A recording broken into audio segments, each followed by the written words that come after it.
Hello കൂട്ടുകാരെ, എല്ലാവർക്കും ഒരു പുതിയ വീഡിയോയിലേക്ക് സ്വാഗതം. ഇന്ന് നമ്മൾ സംസാരിക്കാൻ പോകുന്നത് വയറിൽ കിടക്കുന്ന കുഞ്ഞിന് അസ്വസ്ഥത ഉണ്ടാക്കുന്ന അല്ലെങ്കിൽ അവർക്ക് ഇഷ്ടപ്പെടാത്ത കാര്യങ്ങൾ എന്തൊക്കെയാണെന്നാണ്. ഗർഭപാത്രത്തിനുള്ളിൽ വെച്ച് തന്നെ കുഞ്ഞുങ്ങൾക്ക് ശബ്ദങ്ങൾ തിരിച്ചറിയാനും പ്രതികരിക്കാനും കഴിയും. കാതിലേക്ക് തുളച്ചു കയറുന്നത് പോലെയുള്ള ശബ്ദങ്ങൾ കുഞ്ഞുങ്ങൾക്ക് ഇഷ്ടമല്ല. അതുപോലെ തന്നെ മറ്റൊന്ന്, അമ്മയുടെ കുലുങ്ങിയുള്ള ചിരി, പൊട്ടിച്ചിരി എന്നിവ വയറിൽ കിടക്കുന്ന കുഞ്ഞിന് വളരെയധികം അസ്വസ്ഥത ഉണ്ടാക്കുന്ന ഒന്നാണ്. അത് അൾട്രാസൗണ്ട് സ്കാനിങ്ങിലൂടെയാണ് ഡോക്ടർ അത് തിരിച്ചറിഞ്ഞത്. രണ്ടാമത്തെ കാര്യം നോക്കുകയാണെങ്കിൽ, വയറിൽ കൂടെ എപ്പോഴും തലോടുന്നതും അതുപോലെ തന്നെ എന്തെങ്കിലും വസ്തുക്കൾ വെച്ച് വയറിൽ പിടിക്കുന്നതും ഒക്കെ ഗർഭസ്ഥ ശിശുവിന് അസ്വസ്ഥത ഉണ്ടാക്കുന്നതാണ്.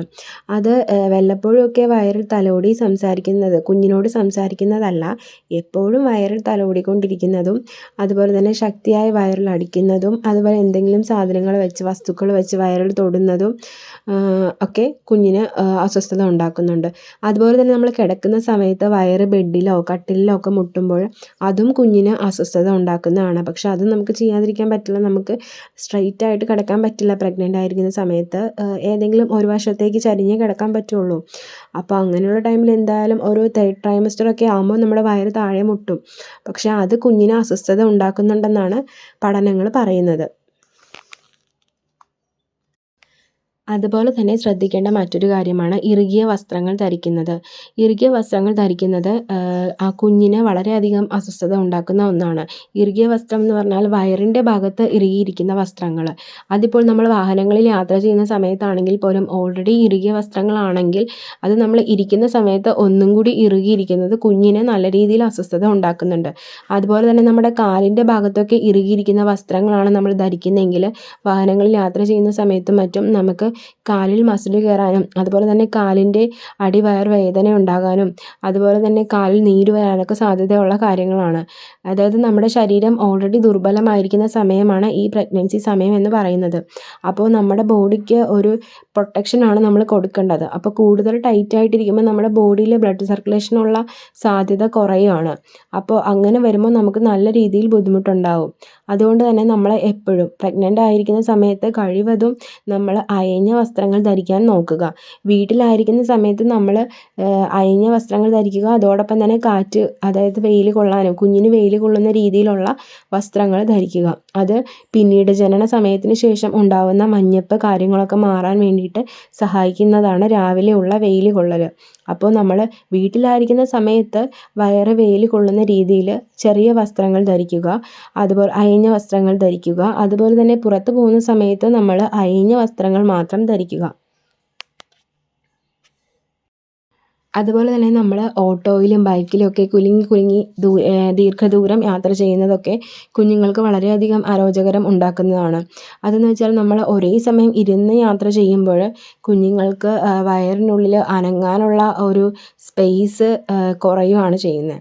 നമ്മൾ നിൽക്കുമ്പോഴും നടക്കുമ്പോഴും ഒക്കെ അവർക്ക് കൂടുതൽ സ്പേസ് കുറയുന്നതല്ല, അവർക്ക് കൂടുതൽ ഒരു ഫ്രീ ആയിട്ട് ചലിക്കാനൊക്കെ പറ്റും. പക്ഷെ നമ്മൾ ഒരേ സമയം ഒരേ ഇരിപ്പിരിക്കുമ്പോൾ കുഞ്ഞുങ്ങൾക്ക് അങ്ങനെ ചലിക്കാനുള്ളൊരു ബുദ്ധിമുട്ട് ഉണ്ടാകും. അതുപോലെ തന്നെ നമ്മൾ ഒരേ സമയം ഇരിക്കുകയൊന്നും ചെയ്യരുത്. ഒരേ സമയം നമ്മൾ ഇരിക്കുമ്പോൾ കുഞ്ഞുങ്ങൾ അനങ്ങാനുള്ള അനക്കം നമുക്ക് ശ്രദ്ധിക്കാൻ പറ്റാതാകും. അപ്പം നമ്മൾ കുറച്ച് സമയം നിൽക്കുക, കുറച്ച് സമയം നടക്കുക, ഒരേ സമയം കിടക്കുകയും ഇരിക്കുകയും ചെയ്യാതെ പല പല കാര്യങ്ങളിൽ ഏർപ്പെടുക. അമ്മയിൽ ഉണ്ടാക്കുന്ന ഒരു ചെറിയ കാര്യങ്ങൾ പോലും കുഞ്ഞുങ്ങളിൽ വളരെ വലിയ രീതിയിൽ സ്വാധീനം ചെലുത്തുന്നുണ്ട്. അതുകൊണ്ട് തന്നെ എപ്പോഴും മാനസികമായിട്ട് സന്തോഷത്തോടെ ഇരിക്കാൻ അമ്മ ശ്രമിക്കണം.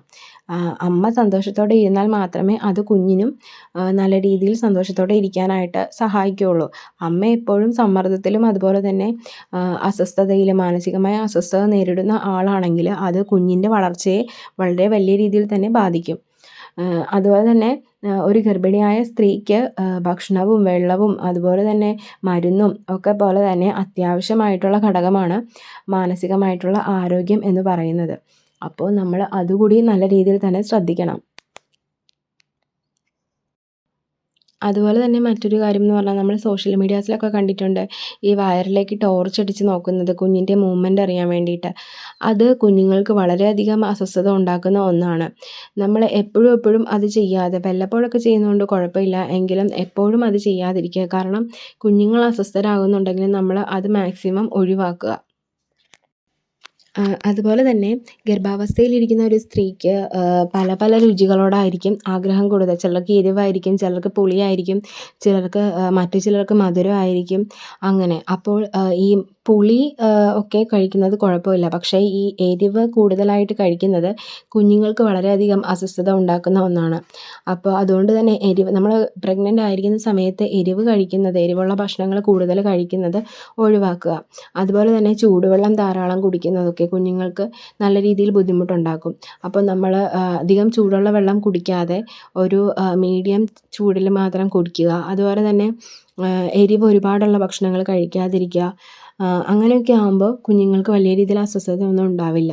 എരിവ്, ചൂട് അതൊക്കെ കൂടുതലായിട്ട്, അതുപോലെ തന്നെ അത് അമ്മയ്ക്കും നെഞ്ചുരുകുന്നതിനും അതുപോലെ തന്നെ ഗ്യാസ് ട്രബിൾ അങ്ങനെയുള്ള പ്രശ്നങ്ങൾ കൂടുന്നതിന് ഈ നമ്മൾ എരിവ് കൂടിയ ഭക്ഷണങ്ങൾ കഴിക്കുമ്പോൾ അത് കൂടുതലായിട്ട് വരുന്നതിന് സാധ്യതയുണ്ട്. അപ്പോൾ അതുകൊണ്ട് തന്നെ നമ്മൾ എരിവ് മാക്സിമം കുറയ്ക്കുക, ചൂട് കുറയ്ക്കുക, അതെല്ലാം കുറഞ്ഞ അളവിൽ മാത്രം കഴിക്കുക. ഇത്രയും കാര്യങ്ങളാണ് നമ്മൾ ശ്രദ്ധിക്കാനുള്ളത്. അപ്പോൾ എല്ലാവർക്കും ഈ വീഡിയോ ഇഷ്ടപ്പെട്ടിട്ടുണ്ടെന്ന് വിചാരിക്കുന്നു. നിങ്ങൾക്ക് ഈ വീഡിയോ യൂസ്ഫുൾ ആയിട്ടുണ്ടെങ്കിൽ പ്രഗ്നൻ്റ് ആയിട്ടിരിക്കുന്ന നിങ്ങളുടെ റിലേറ്റീവ്സിനും ഫ്രണ്ട്സിനൊക്കെ ഇത് ഷെയർ ചെയ്ത് കൊടുക്കുക. ഈ വീഡിയോ ഒന്ന് ലൈക്ക് ചെയ്യുക. കൂടുതൽ വീഡിയോസിന് വേണ്ടിയിട്ട് ഈ ചാനലൊന്ന് സബ്സ്ക്രൈബ് ചെയ്യുക. അപ്പോൾ അടുത്തൊരു യൂസ്ഫുൾ ആയിട്ടുള്ള വീഡിയോ ആയിട്ട് നമുക്ക് ഉടനെ തന്നെ കാണാം.